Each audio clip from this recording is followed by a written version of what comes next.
wasiirka wasaaradda xanaanada xoolaha Soomaaliland iyo kalluumaysiga oo uu helinayo gudoomiyaha rugta ganacsiga ee Soomaaliland oo maanta shir jaraa'id si wada jir ugu qabtay xarunta wasaaradda xanaanada xoolaha ayaa waxa ay faahfaahin ka bixiyeen markab xoolo siday oo ka tagay dekedda magaalada Berbera isla markaasina lagu xanibay wadankaasi Sacuudi Arabiya waxay sheegeen in xanibaadda markabkaas wuxuu ku tagay dalab uu banka islaamiga ah ee xoolaha qaadan jiray mawsuulka xajka oo dalbaday oo yiri xoolaha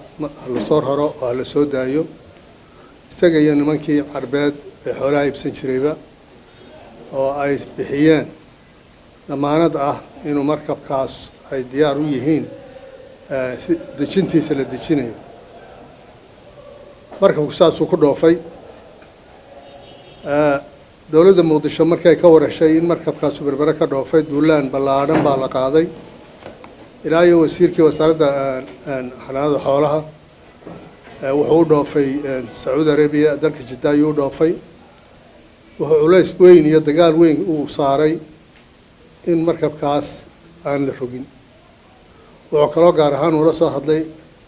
ragga maxaajirta waddanka ku yaala isagoo ku hanjabaya inaan wax xoolo Soomaaliland ka dhoofayo warqadda maxaa ku raad dawladda Muqdisho siday ka degi doonin maxaa ku raad dekedaha Sacuudi Arabiya markabkaas ilaa iyo hadda wuxuu taagan yahay Jidda wali xaaladiisuna waxay ku sugan tahay waa bayna daalikeyn qoladii markabka raratay ee baankii iyo nimankii ganacsatada ahaa ee carbeed waxay aad iyo aad uga dagaalamayaan in xoolahooda la celiyo wasiirka ka socda dawladda Muqdishona wuxuu dagaal ugu jiraa inaan xoolaha la dejin xaaladda markabka uu ku sugan yahay waa sida waxaanu markaa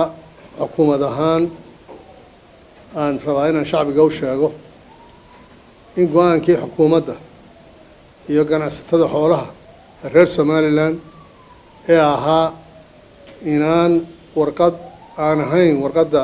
xukuumadda Soomaaliland ay siiso maraakiibta ka baxaysa dekedda inaan lagu dhoofin karin inaan lagu dhoofin doonin xoolo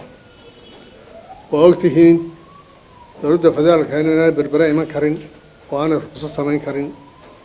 cid xamar tagta oo ruqsad ka soo qaadataan inaan dekedda Berbera waxba ka rari karin waxaana wasiirka xanaanada xoolaha Soomaaliland uu sheegay inaanay xoolahaasi Soomaaliland dib ugu soo noqon doonin